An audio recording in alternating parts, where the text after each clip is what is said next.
Day that the Lord has made, and we are rejoicing and we are glad in it. I want to talk to you this evening about the second R. The second R is dealing with rescue. Rescuing from a situation where you cannot help yourself out of. I need rescue because I'm in a crisis, I'm in a calamity, I'm in a place of chaos, and I need help. And I've tried everything I could. I've been as resourceful as I could. And I've come to Jesus because I heard about him. This woman, the Syrophoenician woman, she heard about Jesus and she was bold enough to know if I can't help myself, I know someone that can.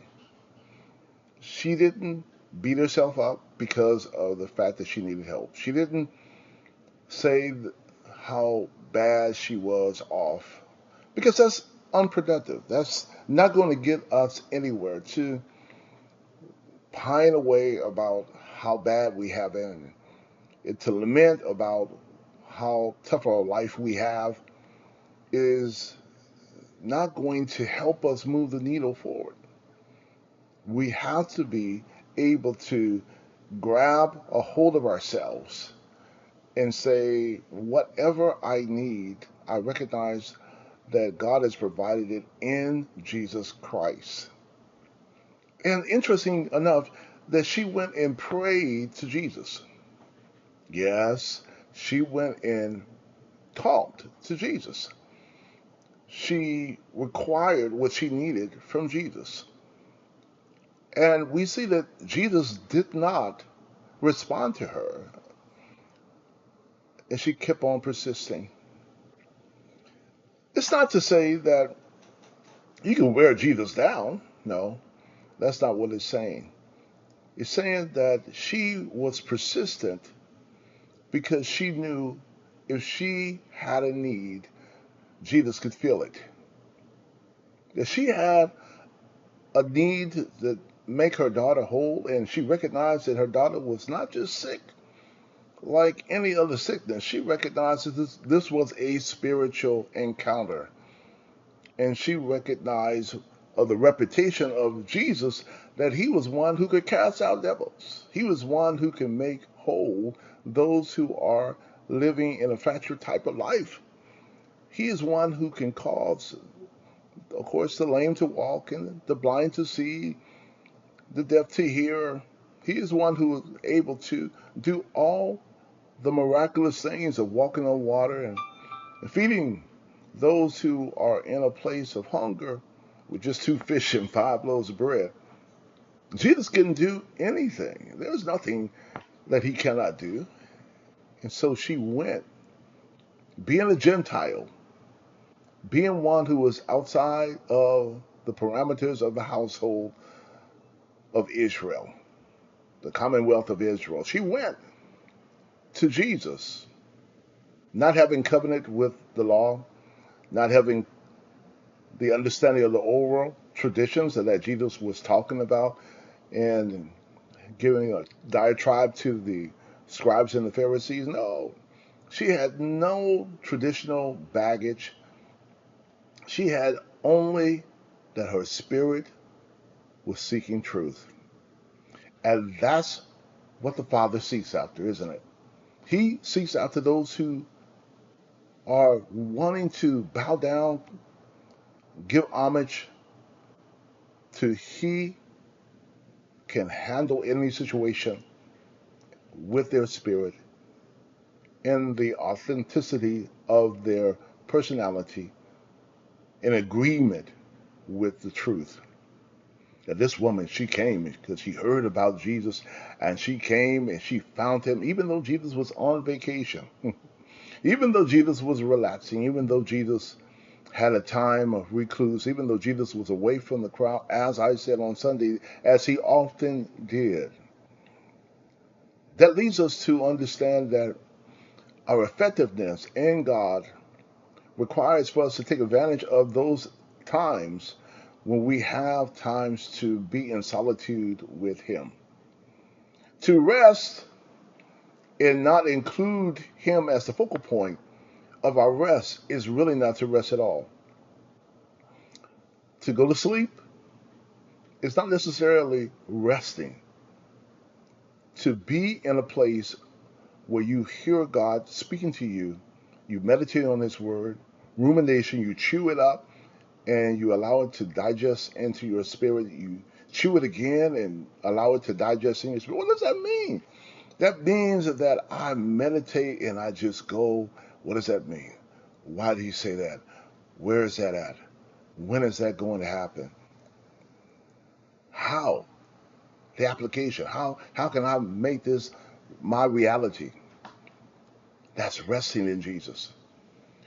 And so this woman went to Jesus and she persisted. We have to recognize that perseverance requires for us to keep on moving toward what I know that Jesus can do. I know that he can do what I request of him. I ask because I already receive. I seek because I already know that he is found. I knock because I already know the door is open. I know what he can do. And because I know that he can do it, and because he has compassion on me, he's already proven that he has compassion on the multitude. He has compassion on the people who are just following him and using him just like a vending machine. He has compassion because his love is unconditional, because his love is intentional, even to the point that we're not necessarily following Jesus. That crowd wasn't necessarily following Jesus like the 12 was, but he had compassion on them. Likewise, she knew intuitively that Jesus was going to have compassion on her daughter. And so she goes and she seeks him out. Don't tell me you have faith to seek out the answer and you don't move. If you don't move, your faith is dead. If your faith doesn't kindle up in you a desire, a fire to move, kindle a fire in you to get out of your comfort zone, kindle a fire in you to move into those areas where you have never been before. This woman had never been in the presence of Jesus. She goes and she overwhelms him with her need. And the Bible says that he said, hey, I'm not giving what I'm supposed to give to the children to you. And notice in verse number 27, but Jesus said to her, let the children be filled first. Ah, that is the key. Jesus said first. If there was a first, there is a second. If he would have just said, let the children be filled. No, he added first, which gave this woman a ding, ding, ding, ding, ding. Oh, well, if there's a first, there has to be a second. If there was a first, I must be next. And she was willing to continue to stay there even when he didn't open the door wide. He left a crack where she can enter in. And when he left this crack where she can enter in, she went in boldly. She went in and said, you know what? I know you left some room for me. I know you left some crumbs for me. And I'm willing to take the crumbs because the crumbs from you, Jesus, is better than my own loaf that I could produce on my own. Can you say that with me? The crumbs from Jesus is better than the loaf that I can produce on my own. His divine crumbs can give us everything that we need. In verse number 28, and she answered and said to him, yes, Lord. Is there a yes, Lord, in your heart? Is there a yes, Lord, in your mind? Is there a yes, Lord, in your spirit? That whatever Jesus says, I will give you. It might not be first. It might be second. It might be third. It might be 44th. But is there a yes, Lord, that says, if you give it to me, I will receive it? And so she said, yes, Lord. Yet even the little adults under the table, eat the children's bread.